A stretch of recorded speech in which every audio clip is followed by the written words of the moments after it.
to part 2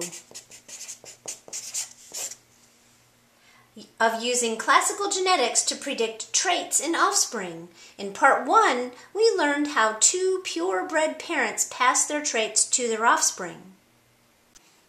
The next generation is even more interesting. What kind of offspring will the second generation produce? If we cross a heterozygous, meaning each allele is different, with a heterozygous, where each allele is also different. This case is not as simple as before, where each parent only had one type of allele to pass to its offspring. This is when an understanding of meiosis helps. Remember, we know from meiosis that each parent will produce 4 gametes, or sperm and egg cells, from a single body cell. We also know from meiosis that chromosomes copy themselves. So we start with a body cell where each chromosome is in a pair, and in meiosis, each chromosome creates a copy. So we could write all those little copies in here.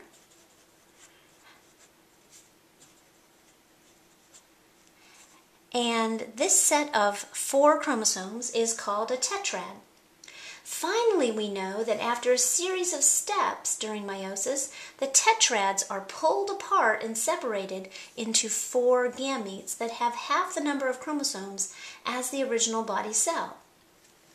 Let's look at the chromosome, at a single chromosome on one of those body cells to see what happens to it as it goes through meiosis. Each chromosome in a body cell is in a pair, one from the mother and one from the father. On each pair of chromosomes, there are genes for different traits. This could be the gene for plant pigment, for example. In the case of our plants, the second generation has one dominant allele from mother or from father, and one recessive allele from the other parent. When the chromosomes copy themselves, the result is 4 alleles for each pigment.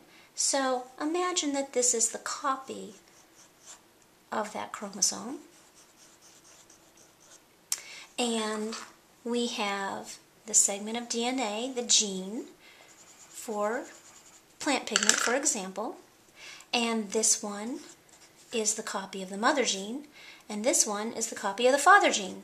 So now we have a total of 4 genes for that one trait. In the last phase of meiosis, the chromosomes are separated and form the gametes. One chromosome in each of the 4 cells.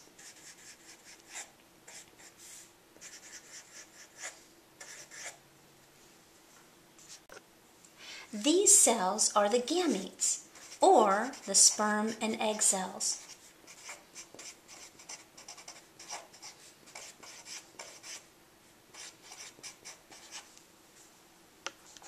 This means that each parent has 4 possible alleles to pass to its offspring.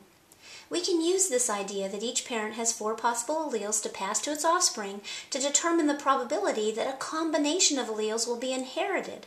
We're going to represent the possibilities in a square called the punnett square. Let's take a look at the offspring from the first generation in our experiment. They were purebred or homozygous dominant with a capital G for one parent, and purebred recessive, which means they have 2 lowercase g's. Draw a box with 4 squares inside it. We're going to take parent 1 and place each allele for parent 1 at the top of the box. Then we're going to distribute that allele into the 4 possible combinations that that parent could donate. So we have a capital G, and then a copy, and a capital G, and a copy. Let's do the same thing with parent 2. Place parent 2 on the outside of the box on the opposite side, and then let's distribute the alleles into the 4 possible combinations. First allele and its copy, second allele and its copy. The boxes show the 4 possible combinations of alleles in the offspring. In this case, we have 4 heterozygous offspring, and they would appear to be green. We call them heterozygous. If you remember, hetero means different. And in this case, each of their alleles for that trait are different. For this scenario, there is a 4-to-0 ratio of green to yellow pigmented plants. Another way to say it is that there is a total of 4 out of 4 chances of getting a green pigmented plant. You can express this as a ratio or as a fraction.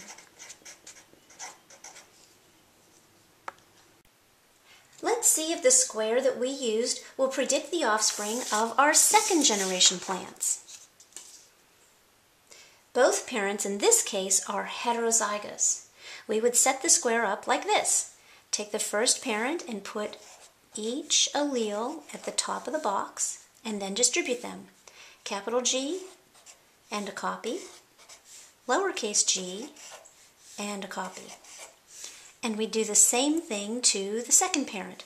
Place the parent's alleles on the outside of the box and then distribute them.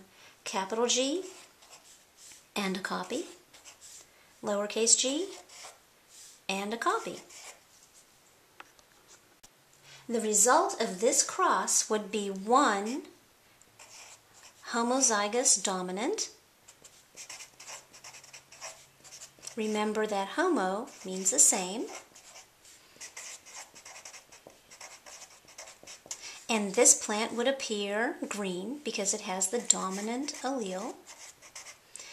Then we also have 2 heterozygous, capital G, lowercase g. And remember, since it has at least 1 dominant gene, it would appear to be green. And finally, we have 1 homozygous recessive.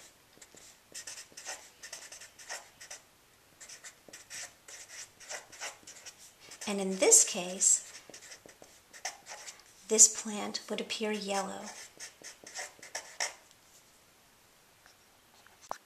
For the F2, or the second generation scenario, there is a 3-to-1 ratio of green plants to yellow plants.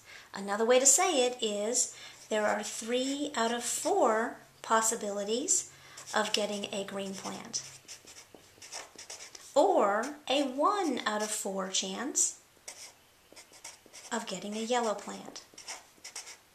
You can always express the results as either a ratio or a fraction. Last one. What would happen if we crossed a heterozygous green plant with a homozygous recessive yellow plant?